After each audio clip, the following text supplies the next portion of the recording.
नीति वचन अध्याय 25। सुलेमान के नीति वचन ये भी हैं जिन्हें यहूदा के राजा हिजकिया के जनों ने नकल की थी। परमेश्वर की महिमा गुप्त रखने में है, परंतु राजाओं की महिमा गुप्त बात का पता लगाने से होती है। स्वर्ग की ऊंचाई और पृथ्वी की गहराई और राजाओं का मन, इन तीनों का अंत नहीं मिलता। चांदी में से मैल दूर करने पर सुनार के लिए एक पात्र हो जाता है। राजा के सामने से दुष्ट को निकाल देने पर उसकी गद्दी धर्म के कारण स्थिर होगी। राजा के सामने अपनी बड़ाई न करना और बड़े लोगों के स्थान में खड़ा न होना, क्योंकि जिस प्रधान का तूने दर्शन किया हो उसके सामने तेरा अपमान ना हो, वरन तुझसे यह कहा जाए, आगे बढ़कर विराज। झगड़ा करने में जल्दी ना करना, नहीं तो अंत में जब तेरा पड़ोसी तेरा मुंह काला करे तब तू क्या कर सकेगा। अपने पड़ोसी के साथ वाद विवाद एकांत में करना और पराये का भेद ना खोलना।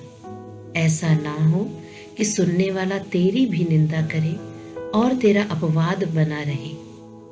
जैसे चांदी की टोकरियों में सुनहले सेब हों, वैसे ही ठीक समय पर कहा हुआ वचन होता है।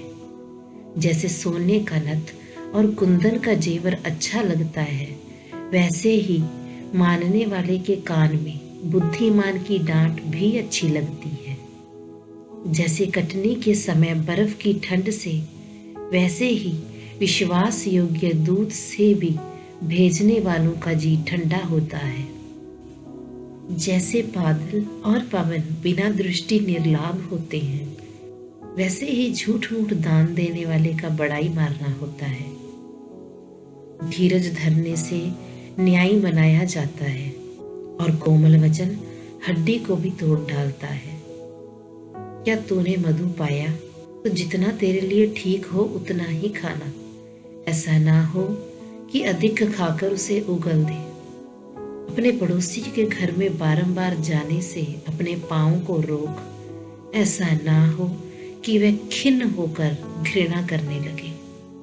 जो किसी के विरुद्ध झूठी गवाही देता है, वह मानो हथौड़ा और तलवार और पैना तीर है। विपत्ति के समय विश्वासघाती का भरोसा टूटे हुए दांत व उखड़े पांव के समान होता है। जैसे जाड़े के दिन में किसी का वस्त्र उतारना व सज्जी पर सिरका डालना होता है, वैसे ही उदास मन वाले के सामने गीत गाना होता है। यदि तेरा बैरी भूखा हो तो उसको रोटी खिलाना, और यदि वह प्यासा हो तो उसे पानी पिलाना, क्योंकि इस रीति तू उसके सिर पर अंगारे डालेगा और यहोवा तुझे इसका फल देगा। जैसे उत्तरी वायु वर्षा को लाती है, वैसे ही चुगली करने से मुख पर क्रोध छा जाता है। लंबे चौड़े घर में झगड़ालू पत्नी के संग रहने से छत के कोने पर रहना उत्तम है। जैसा थके मांदे के प्राणों के लिए ठंडा पानी होता है, वैसे ही दूर देश से आया हुआ शुभ समाचार होता है। जो धर्मी दुष्ट के कहने में आता है, वह गंदले सोते और बिगड़े हुए कुंड के समान है। बहुत मधु खाना अच्छा नहीं, परंतु कठिन बातों की पूछताछ महिमा का कारण होता है।